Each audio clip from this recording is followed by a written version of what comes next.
nous poursuivons notre procès sur un thème assez sensible, vous en conviendrez, qui est vérité et mensonge.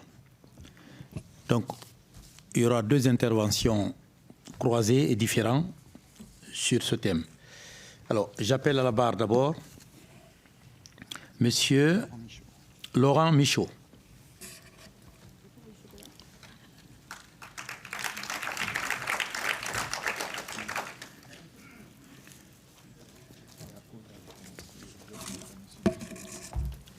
Monsieur Laurent Michaud est directeur général de Smart Thales Game et ancien directeur du Digit Walt Schmidt. Oui, pardonnez-moi, votre honneur. Je peux dire votre honneur, Monsieur le Président? On dit Monsieur le Président, c'est dans les pays anglo-saxons. J'avais envie, parce que voilà, c'est ça. Voilà, on ne dit ça. Pas honneur ici. Voilà, donc je vais préciser les titres, hein, oui. Donc, de vos fonctions. Oui. J'ai quelques difficultés avec quelques mots anglais. Allez-y, monsieur. En fait, j'ai été consultant pendant une vingtaine d'années à l'Institut de l'audiovisuel et des télécommunications en Europe, qui s'appelle IDAT DigiWorld. Je m'occupais des loisirs numériques, d'électronique grand public, de jeux vidéo, un peu de musique. Voilà, donc en 20 ans, j'ai vu pas mal de changements dans ces industries. Je les ai vues évoluer, soumises aux lois de la dématérialisation. Soit dit en passant, la Commission européenne a mis beaucoup plus de temps à réagir au phénomène de dématérialisation des industries culturelles et créatives qu'elle ne l'a fait pour l'intelligence artificielle. Je trouve que c'est assez bien ce qui est en train de se passer. Après ces 20 années à l'IDAT DigiWorld, j'ai rejoint une structure de formation et puis dernièrement un studio de développement de jeux vidéo qui a déjà, je dirais, des projets en fait, d'utilisation de l'intelligence artificielle. Alors pour l'aide aux travaux préparatoires de développement des jeux vidéo, et puis sans doute dans un avenir assez proche, on utilisera également l'intelligence artificielle pour générer des éléments. Très bien. Alors, vous avez la parole. En quelques mots, vous nous expliquez un peu votre conception, ce que vous pensez de l'IA. Okay. Vous avez 10 minutes. OK. Alors, on ne m'avait pas fait passer de questions. Je ne savais pas que j'allais intervenir sur le mensonge ou la vérité. Oui, alors, vous avez quartier libre, monsieur Michaud. Voilà, donc, merci. Ça veut dire ce que ça veut dire. Je ne sais pas si je suis plus à l'aise avec l'idée du quartier libre, mais en tout cas, je vais essayer de donner mon point de vue. Alors, 2 secondes. Vous avez la dichotomie entre le mensonge et la vérité. Alors, vous avez le libre arbitre de faire un choix ou de traiter les deux concomitamment. Ou pas. OK. Vous vous jetez à l'eau, monsieur. Je pense qu'il y a un élément qui est important, qu'on retrouve un petit peu dans l'actualité qui nous est proposée. C'est qu'est-ce qu'on peut dire de l'usage qu'on peut avoir de l'intelligence artificielle? Moi, je suis plutôt favorable à l'idée d'annoncer qu'on utilise de l'intelligence artificielle parce qu'on peut ne pas le dire et ça ne se voit pas. Alors, sur les images, encore aujourd'hui, ça peut se voir. On peut distinguer, ou des experts peuvent distinguer et nous dire ça, c'est de l'intelligence artificielle. Mais l'œil du novice en est sans doute incapable ou rencontre pas mal de difficultés. Pour ce qui relève de l'utilisation des outils génératifs, notamment comme ChatGPT, moi je me suis exercé à ça, je trouve ça assez intéressant. Et comme je suis plutôt quelqu'un de flemmard, je me suis dit tiens, je me pose une question, d'ailleurs ce matin, en me disant, comme je ne sais pas sur quoi on va m'interroger, je vais interroger ChatGPT, non pas sur le thème sur lequel on va m'interroger, mais sur la valeur ajoutée de l'intelligence artificielle dans les différents secteurs d'activité qu'on peut connaître. Il y a des enjeux assez forts au niveau industriel, on n'est pas nécessairement, on est très bon au niveau conceptuel, on n'est pas nécessairement dans la bataille des logiciels d'intelligence artificielle, mais on voit en tout cas que ChatGPT est assez prolixe pour définir et pour proposer l'ensemble des éléments de valeur ajoutée qui peuvent être apportés par l'intelligence artificielle. Donc pour continuer sur l'idée ou essayer de me raccrocher comme je peux au principe du mensonge ou de la vérité, j'avoue que j'étais assez honnête avec moi-même. C'est que je me suis dit, finalement, en utilisant ChatGPT, je pourrais ne rien dire à personne et faire des jolis slides quand je fais des présentations. Et puis, les gens diraient, ouais, ils sont pas mal ces slides. Je me suis dit, c'est pas satisfaisant ça. Parce que c'est pas l'usage, en fait, qu'on veut avoir de l'intelligence artificielle et notamment de l'intelligence artificielle générative. Je raccroche ça à des éléments que j'ai pu discuter ou des témoignages que j'ai pu avoir. L'intelligence artificielle a été, ça a été largement dit, c'est un outil. C'est un outil et c'est un outil qui fait gagner énormément de temps. Ça veut dire qu'on fait reposer finalement la valeur de l'intelligence artificielle sur ce qu'il y a au-delà de ce que l'intelligence artificielle va faire pour nous. Et c'est peut-être quelque chose qu'on n'est pas habitué à faire. Je vais prendre un exemple, c'est un artiste qui fait du motion design, qui est graphiste pour des sociétés. Il utilise aujourd'hui l'intelligence artificielle qui est constamment ouverte sur son ordinateur. Donc il va faire des travaux de recherche, on appelle ça des mood boards. Il va chercher des idées, il va générer des images et ça va être quelque chose d'inspirant pour lui, pour qu'il produise quelque chose ou qu'il fasse produire quelque chose par l'intelligence artificielle. Ce qui est intéressant ici, c'est que finalement, cet artiste-là, parce qu'avant d'être un utilisateur et un fervent utilisateur d'intelligence artificielle, c'était un artiste qui peignait, qui créait. Il le fait moins, il a quelques regrets à cet égard. Il le fait moins. En revanche, aujourd'hui, il est davantage directeur artistique. C'est-à-dire que quand il a une commande, il va travailler avec ces outils-là qui vont générer pas mal d'images. Et ça va être à lui, et non pas à l'intelligence artificielle, de soumettre à ses clients les images qui correspondent le mieux aux attentes de ces derniers. Donc aujourd'hui, il exerce un métier de directeur artistique, il exerce un métier qui est un peu différent. Figurez-vous que le temps qu'il économise, et il est considérable, en utilisant l'intelligence artificielle, il le consacre à son propre art. Donc, alors, quel rapport cet artiste-là entretient avec la vérité ou le mensonge sur l'intelligence artificielle? Moi, je saurais le dire. Voilà ce que je peux vous préciser. Très bien. Voilà. Je voulais ajouter quelque chose, un message personnel allez-y. aussi. Et j'espère faire économiser de l'argent à la métropole de Montpellier. Il existe des solutions de logiciels libres. Donc, on peut utiliser LibreOffice. Moi, j'ai été assez surpris des progrès, en fait, de l'open source. Ça rejoint un petit peu les questions d'intelligence artificielle, puisque ils sont pas, tous les systèmes d'intelligence artificielle ne sont pas logés à la même enseigne. Il y en a des qui sont open source, d'autres pas. Mais en tout cas, j'ai été subjugué par les progrès de LibreOffice. Donc, un petit benchmark s'imposerait comme ça. Voilà. Merci, Monsieur Michaud. Vous avez un représentant de la métropole dans la salle qui vous a entendu. Merci.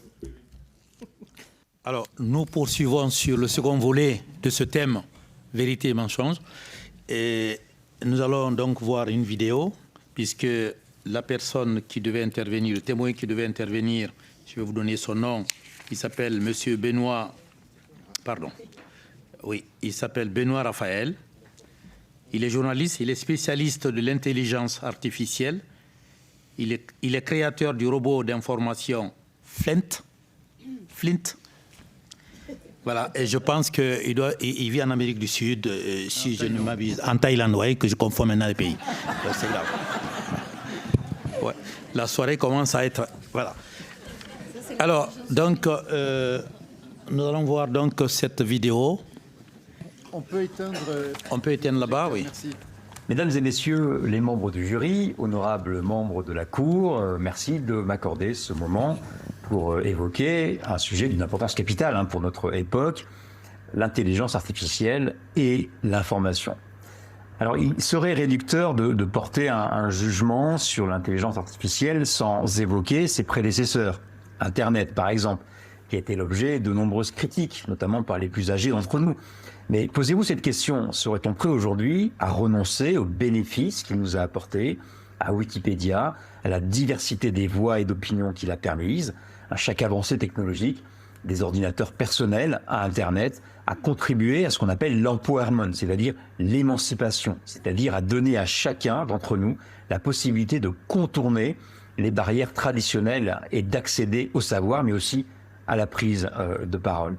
Alors oui, évidemment, cette liberté engendre parfois du chaos. Elle a bouleversé les médias traditionnels et elle a redistribué les cartes du financement. Alors elle les a bouleversées de façon négative, mais quelque part aussi parfois à raison, puisqu'il faut bien comprendre qu'on ne vient pas d'un monde d'une grande diversité d'informations. Avant, l'information était verticale, la prise de parole était concentrée entre quelques mains et on avait une forme d'information relativement uniforme, avec une très faible diversité des voix. Et lorsqu'Internet est apparu et a montré cette diversité des voix, eh bien, ça a fait baisser la confiance dans les médias. Et donc ça, c'est aussi quelque chose qu'il faut prendre en compte maintenant aujourd'hui, qui doit permettre aux médias de s'emparer de cette réalité et de travailler pour intégrer beaucoup plus de diversité dans leur production d'informations et s'adapter à cet écosystème. Cette liberté a aussi permis une massification de l'accès au savoir, une diversification des sources et des styles journalistiques. Les blogueurs, notamment, ont beaucoup inspiré et ont beaucoup contribué à enrichir la production, le style journalistique et les formats journalistiques. Elle a aussi permis une émergence de nouvelles voix, comme celle, par exemple, des youtubeurs ou des podcasts. Le journaliste aujourd'hui le plus vu par la population française, notamment les plus jeunes générations, est un youtubeur, c'est un journaliste qui a été formé par une école de journalistes, qui fait un journalisme de qualité. Il s'appelle Hugo Travers.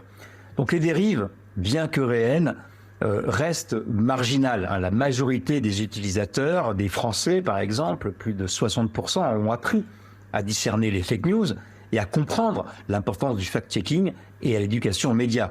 Tandis que les personnes qui sont sensibles aux fake news, c'est-à-dire qu'ils les croient ou qui peuvent participer à des théories du complot, restent limitées à une population marginale, radicalisée, qui correspond aujourd'hui à moins de 5% de la population. Donc il faut tout de même mesurer les choses et ne pas toujours voir le verre à moitié vide, mais voir aussi tout ce que ça a pu apporter aujourd'hui dans le domaine de l'information.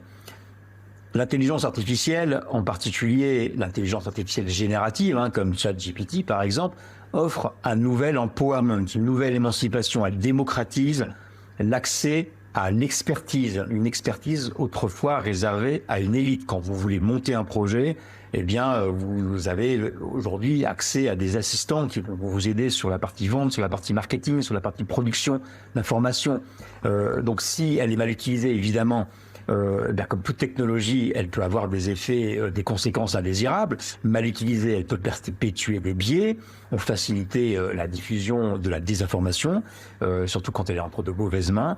C'est pour cela qu'on doit éduquer, accompagner et, si nécessaire, réguler. Les élites, tout comme les masses, doivent apprendre à utiliser l'intelligence artificielle de manière éthique et responsable. Et même les journalistes. L'intelligence artificielle n'est pas qu'une menace. Il faut arrêter de le voir comme un remplacement des journalistes, beaucoup plus comme un outil au service des journalistes. D'abord, ça permet de gagner énormément de temps sur la production de l'information pour se concentrer sur aller sur le terrain, vérifier les faits, creuser un peu plus le sujet. L'intelligence artificielle aussi, générative, a une particularité qui, elle, peut nous permettre d'avoir une approche beaucoup plus ouverte, beaucoup plus à 360 de l'information et d'éviter ce biais qu'on peut avoir parfois de ne regarder l'information que par un petit bout. Elle peut nous challenger pour nous proposer aussi des angles que nous n'aurions pas vus. C'est aussi un formidable outil de vérification de l'information. On imagine toujours l'intelligence artificielle générative comme un perroquet stochastique, c'est-à-dire qu'il y a une approche des données qui est à la fois statistique et aléatoire. Mais c'est pas complètement vrai. Si on l'associe à des données personnelles, à des données privées, à une base de connaissances, eh bien, elle devient un formidable outil d'analyse de ces données. Donc, elle peut permettre d'aller chercher l'information, de pouvoir la confronter aussi également. Et donc, elle permet aussi le fact-checking.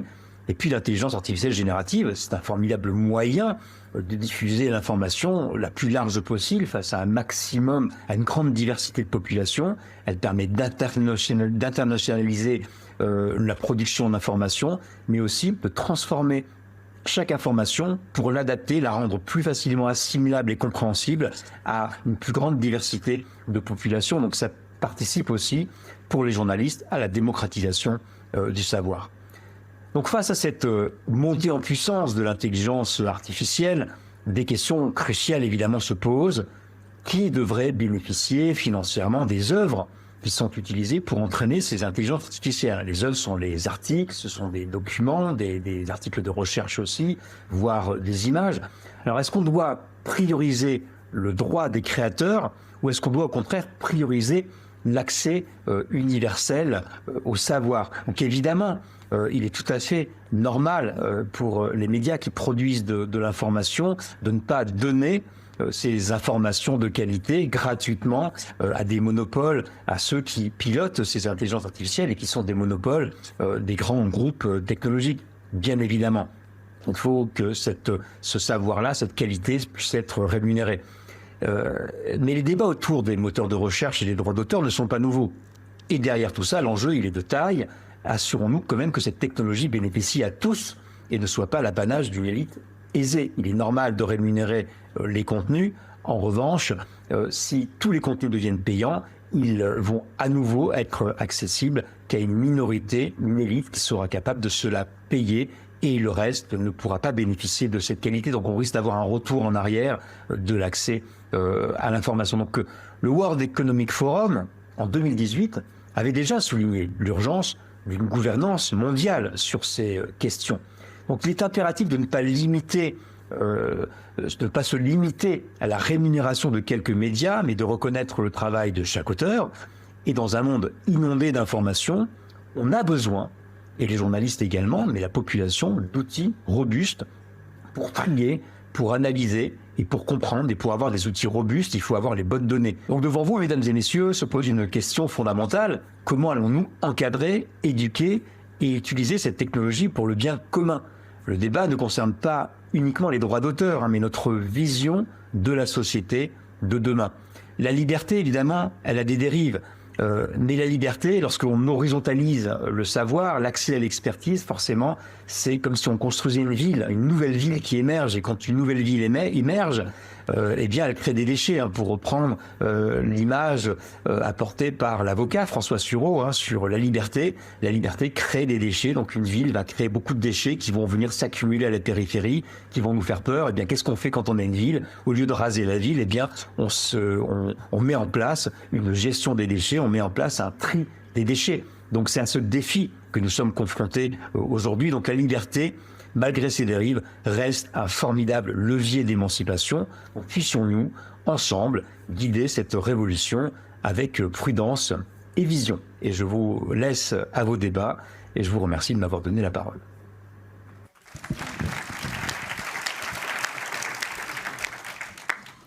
Merci, M. Raphaël, depuis la Thaïlande. Il nous a, les miracles de la communication et de l'image, nous a ramené la Thaïlande à Saint-Jean-de-Védas. Montpellier.